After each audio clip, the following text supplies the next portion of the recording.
I'm speaking with the board chair for the Lloydminster Public School Division regarding the controversy that has sprouted up over the Barr Colony School. Thank you for joining me today, David. Can you tell me a little bit more about how this all came about and how we got where we are today? Actually, there's quite a long history. 10 years ago, we started to become aware of some challenges in the oldest part of that school. There's 6 classrooms in the middle that are 60 years old. A piece of actually wood construction building that was moved over from the east side of town and set up on a grade beam foundation. And so mold was starting to develop underneath. And so we had a study done, consultant came in, and they recommended some mitigation strategies, which were taken, extra ventilation to dry out the space, and monitoring the air quality, monitoring the building to make sure it was safe. So from that point on, the board was looking for longer term solutions. And so at that point, we pressed the ministry for a replacement school. And that didn't get approved. And then so the next thing in 2017, we requested a joint use because ministry officials said you have a better chance of getting a new school if you do it jointly. So we did that jointly with our sister school division here, but that wasn't approved. And then, of course, the perhaps surprise announcement of the addition to the high school created an opportunity because 300 and some students are going to be moved out of the K-9 system, and that creates some spaces. And so we again started to look at that. I guess I should just mention the other drivers. We have that deteriorating older building.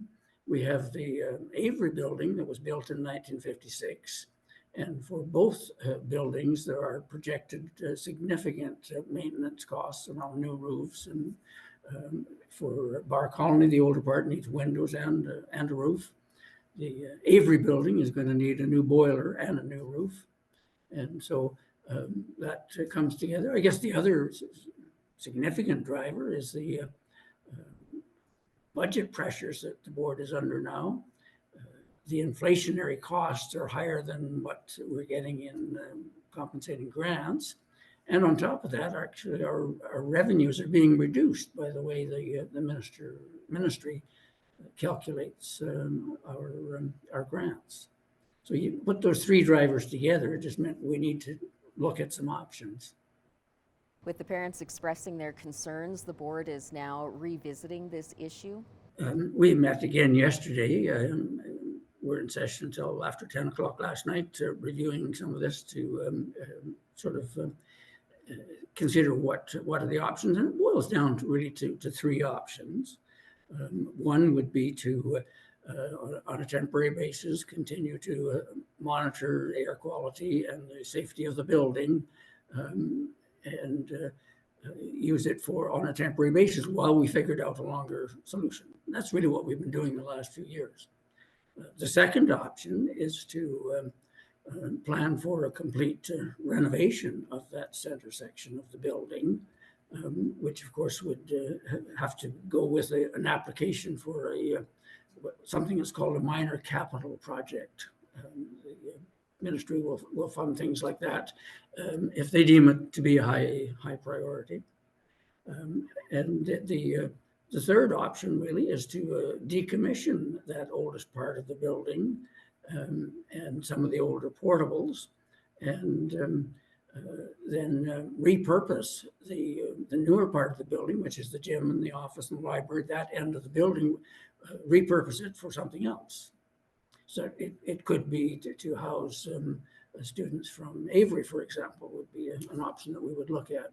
For some time, we've been looking for better spaces for them. They don't have a gym, and they're in an old building. So those are the 3 options that will be primarily up for decision making on December 13th. The parents have sent a letter to the Ministry of Education. Can you tell me, have talks been ongoing between the board and the ministry over the school's future? Yes, we've had ongoing discussions with the ministry for months now, actually for years, but again, more concentrated in the last 2 months. And they've recognized that this is these are legitimate concerns for the board, and it's up to a locally elected board to make decisions.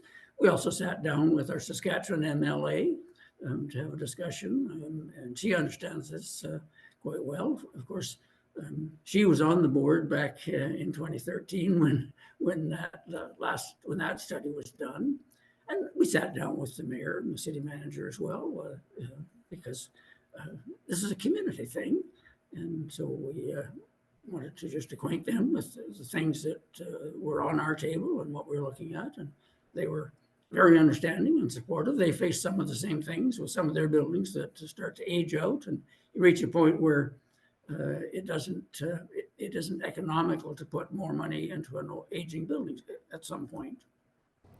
If the school was closed or put towards some other use for the division, what would become of those 274 students that are attending? They would be redistributed to existing LPSD elementary schools.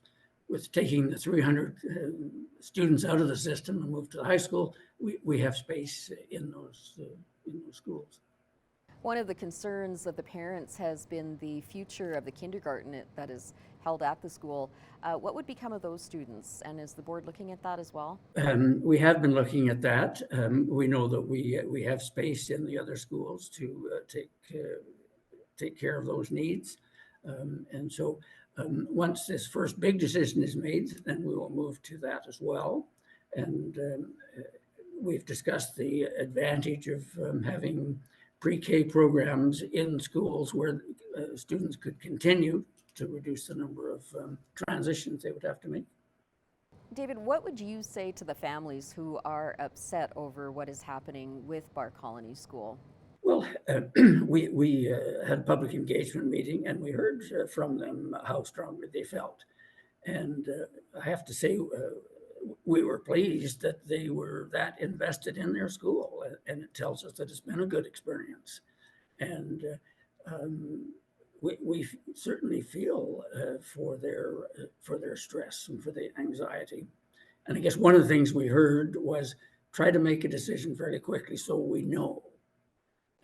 And so that is what all we can do to help them, is to say we will consider this very, very carefully, and we'll let you know just as soon as possible. And we will, as soon as the decision is made by the board, the director will lay out a clear plan so that families know as soon as possible where their children will be served.